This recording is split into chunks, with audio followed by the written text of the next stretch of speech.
For today's video guys, ayan, meron akong hinandang merienda. Ayan yung aking paboritong Maha Blanca. Ayan po.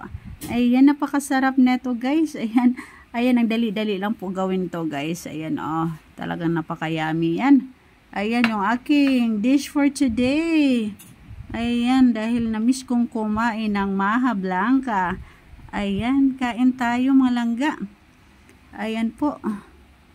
Ayan yung aking special dish. Ayan, napakadali lang lutuin ito guys. Ayan, napakadali lang i-prepare. Ayan, mag-ano lang po kayo ng gata ng niyog, dalawa. Ayan, mag-prepare lang kayo ng niyog, dalawa. Tapos, yung ating milk guys. Ayan, yung ating Alaska evaporada. Ayan po, isang Alaska evaporada. Tapos, sugar mga langga. Ayan po.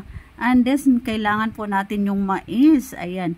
Mais guys, yung nasa can. Ayan, nabibili siya sa ating department store. Ayan na guys. At of course, yung ating cheese sa ibabaw. Ayan po.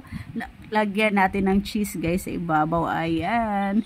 O, diba? Ang sarap-sarap niyan. Ayan na yung aking Maha Blanca. Ayan.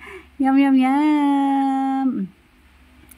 Yan guys, oh, talaga namang napakayami yan. Yan, puno-puno ng cheese sa ibabaw. Ayan. Ayan po, let's eat, let's eat. Ayan, meron na naman akong pang merienda. Ayan, tanggal na naman yung aking pagod sa pagbablog. Ayan guys, oh, diba? Napakayami. Ayan, oh. Charan! Ayan, let's eat.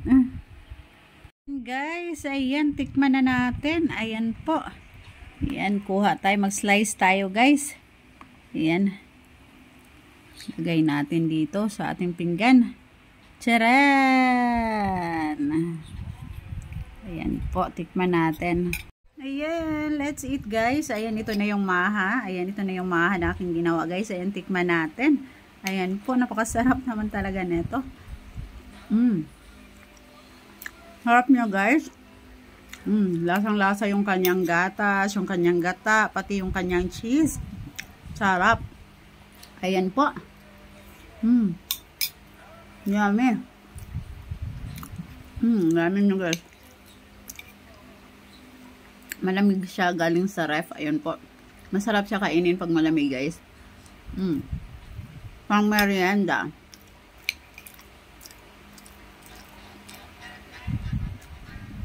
Napakayami. Diba? Naubos ko na. Yum, yum, yum.